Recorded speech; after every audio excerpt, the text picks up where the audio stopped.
Muchísimas gracias a Forbes, Andrés e Ignacio. Esto que está ocurriendo aquí es un lujo que se tiene que convertir en algo consuetudinario, es decir, tiene que ocurrir siempre porque eventos como este son los que nos permiten debatir con pensamiento crítico sobre algo tan importante como lo que hemos visto hasta ahora, ¿verdad? Yo soy de los que pienso, y hay algún alumno mío por aquí, que estamos en el momento más importante de la humanidad porque nunca ha habido una tecnología tan disruptiva, tan transformadora y que pueda cambiar la propia concepción que tenemos del ser humano. Y esto nos obliga como seres humanos, como sociedad y como grupo a pensar sobre ello, porque es un reto y es una oportunidad. Se ha hablado de la dimensión de seguridad, que es muy importante, de la dimensión bélica y de la importancia que tiene la inteligencia artificial.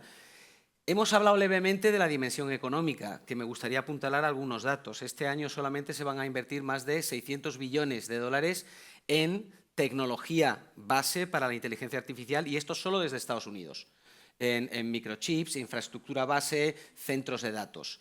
Y claro, esto lleva a muchos expertos, entre los que estáis vosotras, a pensar en temas tan importantes que no sé si creerme, pero que en 20 años la sociedad mundial va a ser capaz de multiplicar el PIB por 10. Cuando normalmente estamos asistiendo a la revolución tecnológica digital y a las anteriores y hemos visto que, como mucho, cada 25 años multiplicamos el PIB mundial por 2. Insisto en este concepto exponencial porque es importante. Un mundo que tiene la capacidad de multiplicar su valor económico por 10 en 20 años es un mundo que va a tener retos sociales. Y esa es la tercera dimensión de la que me gustaría que habláramos también. Es decir, cómo conseguimos que este desarrollo económico vaya acompasado de un desarrollo social y también de un entorno geopolítico equilibrado, como decía Karma. No es bueno que haya un solo ganador, es bueno que esto esté equilibrado, para que nadie quede atrás y para que el mundo gane en su conjunto.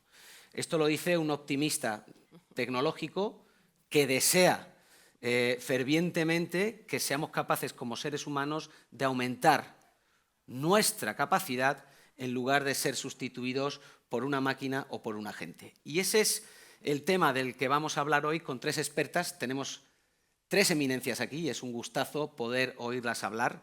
Y van a hablar desde su punto de vista de cómo ven este futuro, con lo cual no va a haber una pregunta inicial, va a haber preguntas que vendrán después de su intervención, porque lo que les he pedido es que durante 5 minutos nos cuenten, bajo su experiencia, qué es lo verdaderamente crucial. Así que vamos a empezar con Irene, que como bien ha sido presentada es la directora para el Governance of Change Center del IE, pero ha sido durante 8 años jefa de estrategia del Departamento de Seguridad Nacional.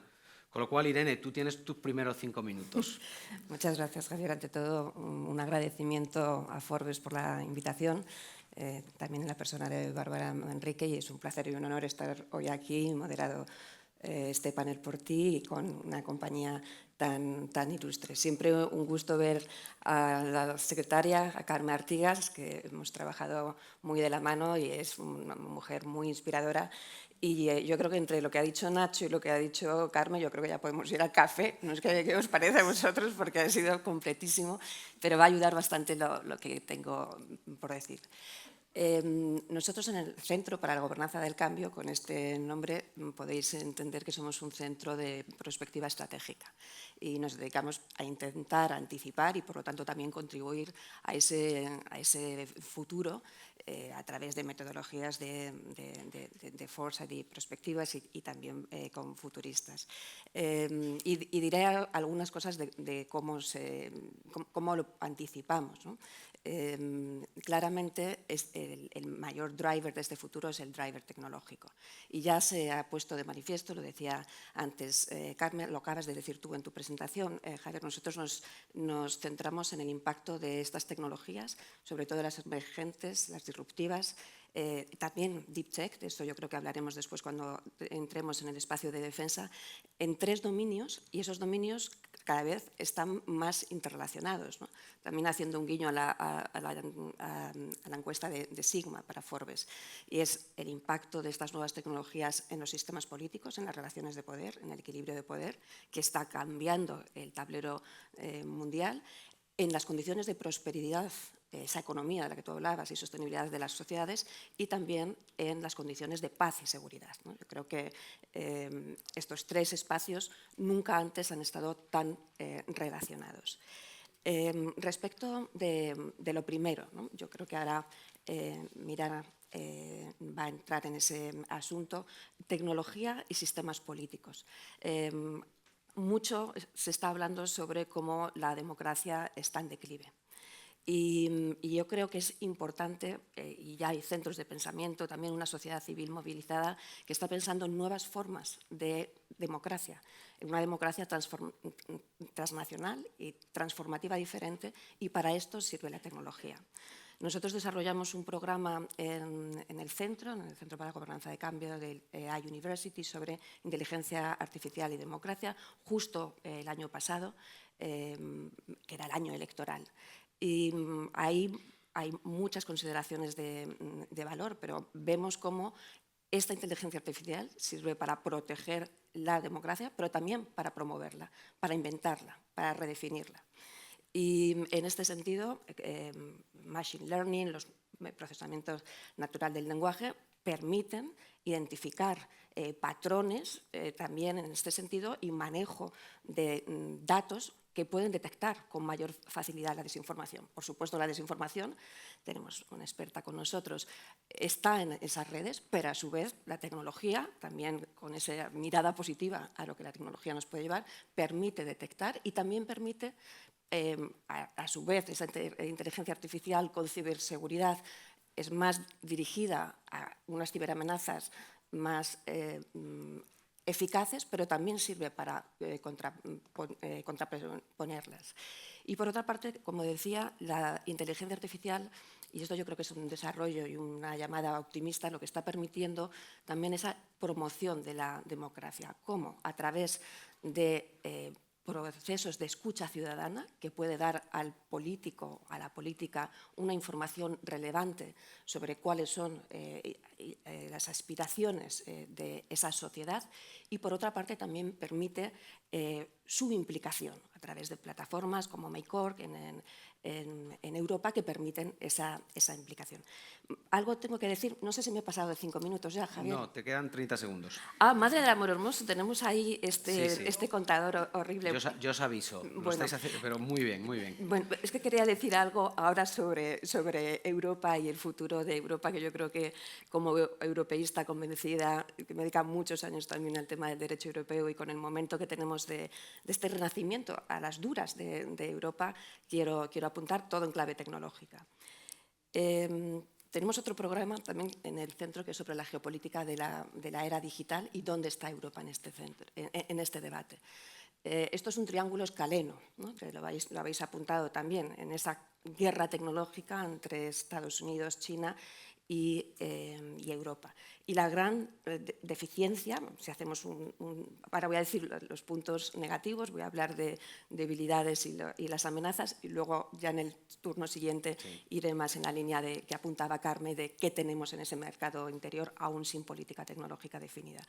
Tenemos una dependencia monumental en temas de infraestructuras tecnológicas, y en ese sentido basta apuntar que somos dependientes de tecnologías foráneas en un 80%. Si miramos simplemente la computación en la nube, el 70% del mercado global está ocupada por compañías extranjeras, y las europeas, algunas se ha apuntado, lo decía Nacho antes, es un 10%. Pero es que es lo mismo para tierras raras, es lo mismo en el ámbito de semiconductores, es en el mismo caso en el tema de chips. Entonces, bueno, eso es una debilidad que, sin embargo, yo creo que podemos, en un futuro, con esa mirada de futuro y positiva, darle una vuelta más estratégica. Muchísimas gracias, Irene. Luego seguimos hablando porque hay muchísimos temas abiertos. Nos vamos a quedar con ganas. Me quedo con lo de redefinir la democracia.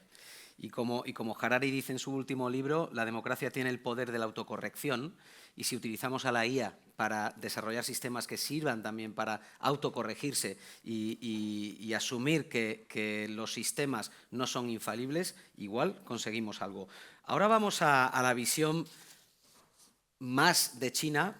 Margaret, sabéis que es fundadora del club España-China, pero ha trabajado en tecnología muchísimos años, 19 años en Telefónica. Tiene también la visión no solo de China, sino de Europa y de Estados Unidos. Y creo que nos puedes contar mucho sobre cómo ves el papel de China en este tablero de ajedrez. Hola, buenos días. Muchísimas gracias por invitarme. Gracias, Forbes, Bárbara. Y bueno, me gustaría dar una visión un poco a tiempo real de dónde está China hoy, ¿no? Yo creo que hay mucho desentendimiento sobre dónde está China y qué va a hacer China. Y entonces yo siempre quiero hablar con los datos que viene públicamente, ¿no? Simplemente yo me he enfocado mucho mirando todos los días dónde está China. Margaret, disculpe, son cosas del directo. Yo le ofrezco este micrófono, sí, porque queremos que se le escuche con total claridad. Disculpe. De acuerdo, gracias. Hace 20 años, 66 tecnologías claves mundiales, Estados Unidos lidera 60 y ocupa 94%. Y ahora, desde 94, ha bajado a 11%. Y desde los 64, China lidera 57. Y no es necesariamente los más punteras, pero y muchos, ya sabemos, ¿no? Y el equipo de Elon Musk tiene 40% de chinos dentro de su equipo. Y el CEO de NVIDIA, Jensen Huang, dice que 50% de los top research de talento de artificial inteligencia son chinos de origen. Esos son datos de verdad. Incluso en Estados Unidos tiene más profesionales de inteligencia artificial chinos con pasaporte chino que los americanos mismos. Yo creo que tenemos que cuestionar un poco, debemos crear dos mundos distintos en artificial inteligencia. ¿Por qué no podemos crear algo para la humanidad y aprovechando desarrollo tecnológico? Y ahora quiere poner China por un lado y poner Estados Unidos a otro lado.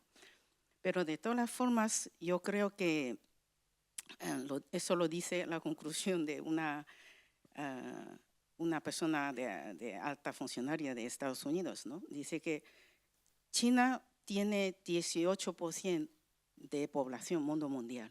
Estados Unidos tiene 4%.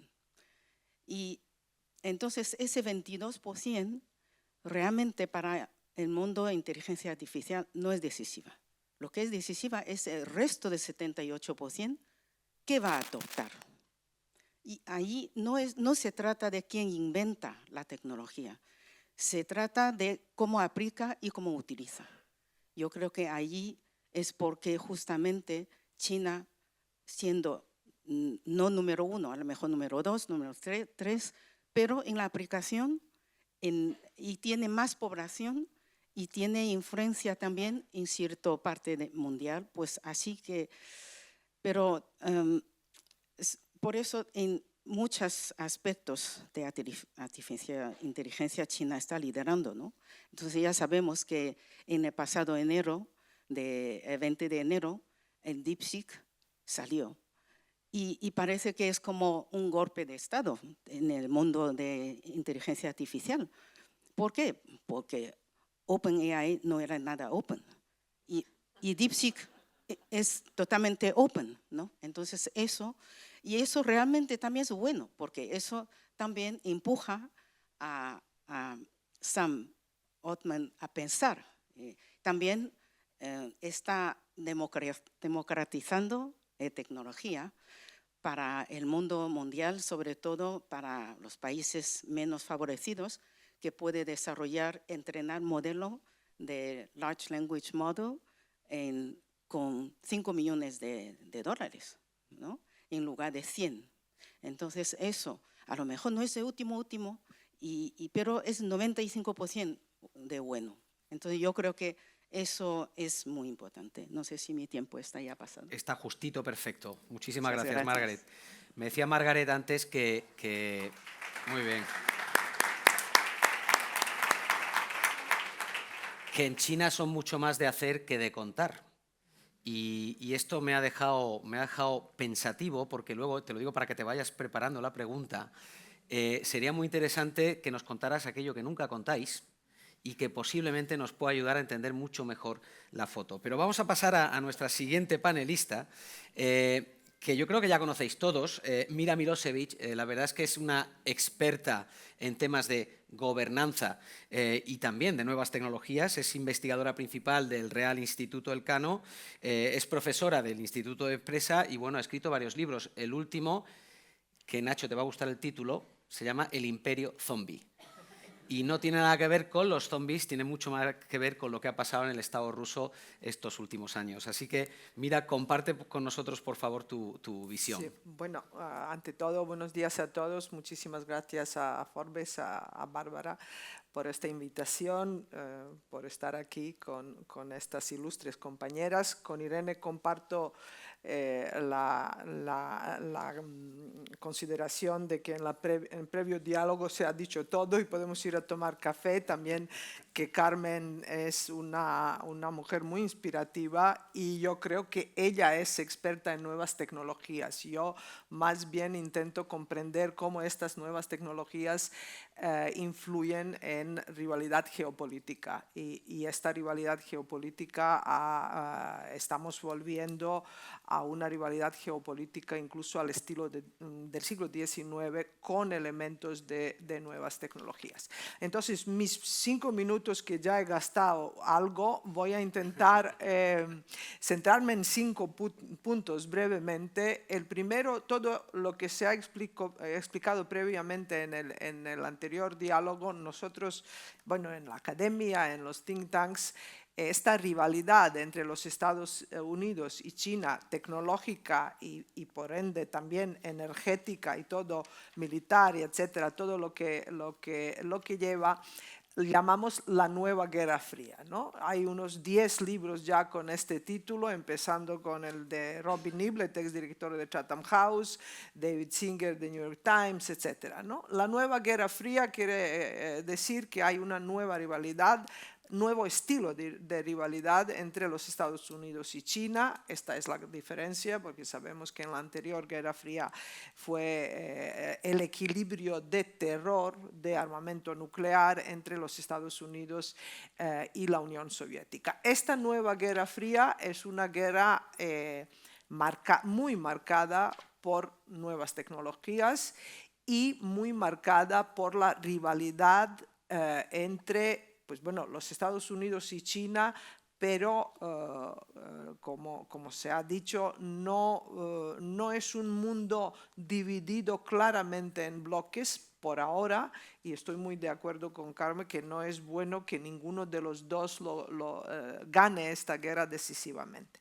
Mi segundo punto es, en esta nueva Guerra Fría, creo que es muy importante destacar que en la primera línea, en las trincheras, podemos decir, están las grandes empresas, están las compañías, porque casi todo en la vida diaria y sobre todo en la rivalidad económica tiene mucho que ver con la seguridad nacional. En los años 50, el presidente Eisenhower dijo: lo que es bueno para General Motors es bueno para los Estados Unidos. Yo creo que hoy nadie puede decir lo que es bueno para Meta o Google o lo que sea es bueno para los Estados Unidos. Este componente de seguridad nacional está marcando mucho el funcionamiento de las grandes compañías y de las empresas. Muy de acuerdo con la consideración de que estamos ante una nueva reconfiguración del orden geopolítico, del orden mundial, debido a esta rivalidad tecnológica y bueno, también al auge de las potencias revisionistas, pero también estamos ante una reconfiguración política, no solo geopolítica marcada por la tecnología, sino política, y allí hay que reinventarse la democracia, pero también yo creo que hay que prestar la atención a lo que ocurre en los Estados Unidos. Hay una nueva tecnooligarquía que hemos visto que ha tenido enorme influencia en las elecciones de los Estados Unidos. Mi cuarto punto se refiere, pues bueno, este término de la nueva Guerra Fría. ¿Quién va a ganar esta nueva Guerra Fría? Aunque estoy, como he dicho, de acuerdo que no es bueno que ganen ni los Estados Unidos ni tampoco China, pero yo creo que obviamente ganará el país que tiene mayor capacidad tecnológica, y lo que Carmen ha explicado fantásticamente de que no hay tecnología sin energía y las políticas ya estatales, y quien tenga capacidad de influir en las potencias medias, ¿no? Podemos llamarlo sur global, pero no va a haber una división del mundo en dos bloques al estilo clásico como en la Primera Guerra Mundial, ¿no?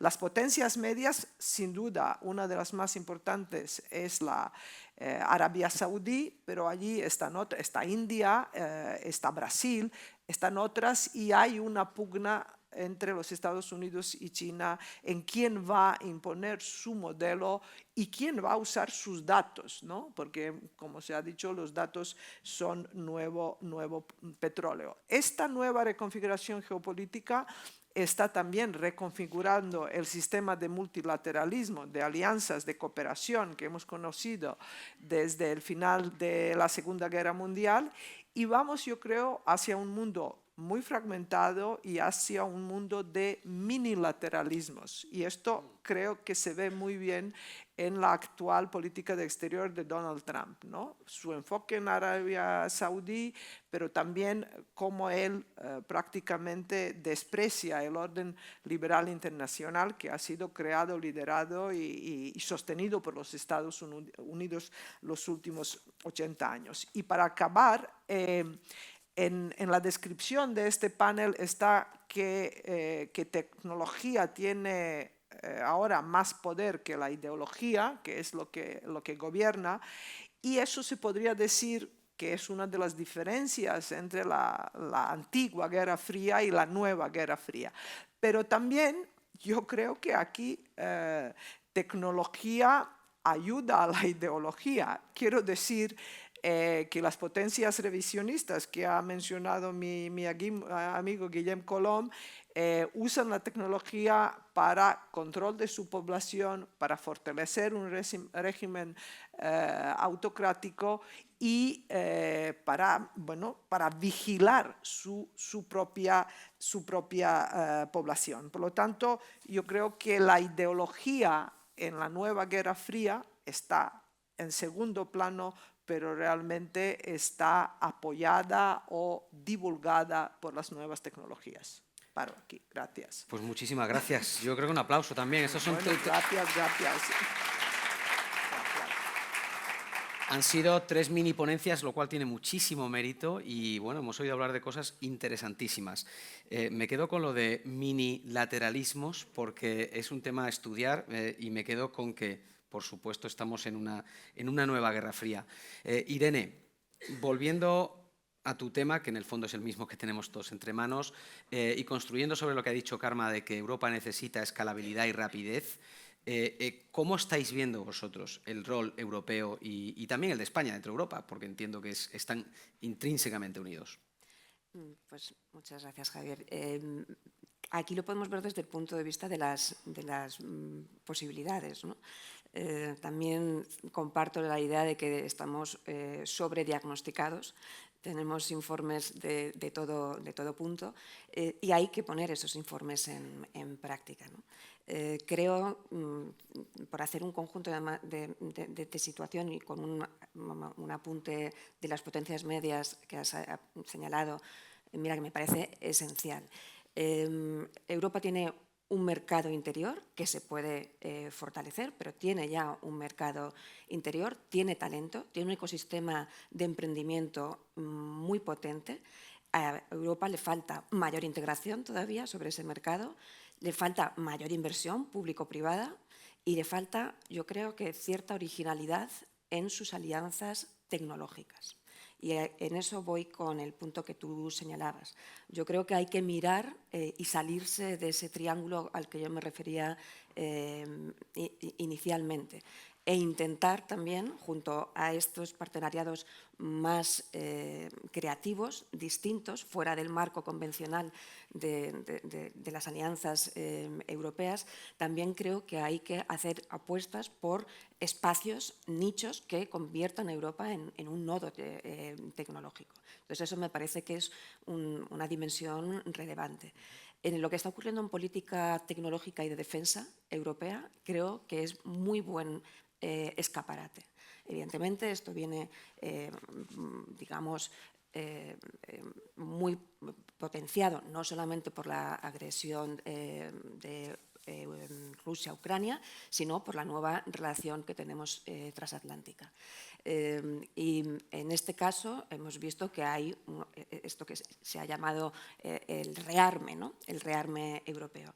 Pero no es una militarización de la economía. Si miramos el caso español, desde que se aprobó ahora el Plan Industrial Tecnológico de Seguridad y Defensa, estamos yendo más allá del perímetro de la defensa. Se está creando una industria que tiene una base tecnológica y que estamos en ese proceso que también le falta a Europa de tener una política industrial. Llamemos las cosas por su nombre. Entonces, estamos en una reindustrialización que viene del sector de la defensa. Pero el sector de la defensa, ese plan industrial tecnológico español, los de 10.471 millones, van dirigidos a digitalización, tecnologías duales. Es decir, esto está cambiando el ecosistema y las pymes, y no solamente los grandes empresas de defensa, van a estar afectadas por esta política industrial. Si miramos cómo de los 28 Estados europeos, 20 miembros europeos de la OTAN han incrementado su presupuesto más de un 2% en 2024, lo que está alrededor de un incremento del 0,6% del PIB, para llegar a ese 2% que ya nos pedía Gales, pero que ya se ha quedado corto de cara a la siguiente cumbre de la OTAN, pues esto nos está dando unas señales muy potentes. Pero es que todas las instituciones europeas, el Consejo de la Unión Europea, el Consejo, la Comisión, con su RIAN, están movilizados en ese sentido. Entonces, utilicemos un espacio de tecnologías duales para potenciar la capacidad y el futuro tecnológico de Europa. Muchas gracias. Margaret, pero es que no puedo evitar hacerte esta pregunta, pero si tuvieras que definir 3 ingredientes del secreto chino, porque yo en mi visión obviamente estamos viendo cómo China va ganando terreno poco a poco en este terreno, digamos en este marco geotecnológico, ¿cuáles son los 3 ingredientes secretos que no contáis tan a menudo?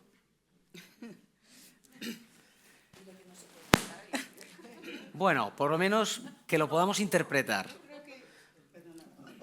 Porque me ha gustado lo que has dicho de que te gustaría que el mundo fuese un mundo mejor. Aquí estamos hablando de ganar y perder y a lo mejor este puede ser precisamente un mundo en el que ganemos todos, si somos inteligentes. Yo creo que China, bueno, desde pequeña, pues siempre nos enseña a ser modesta y hay que hacer más que decir. Entonces, yo creo que en este sentido, el resto del mundo ha entendido e interpretado mal el estado de desarrollo de China.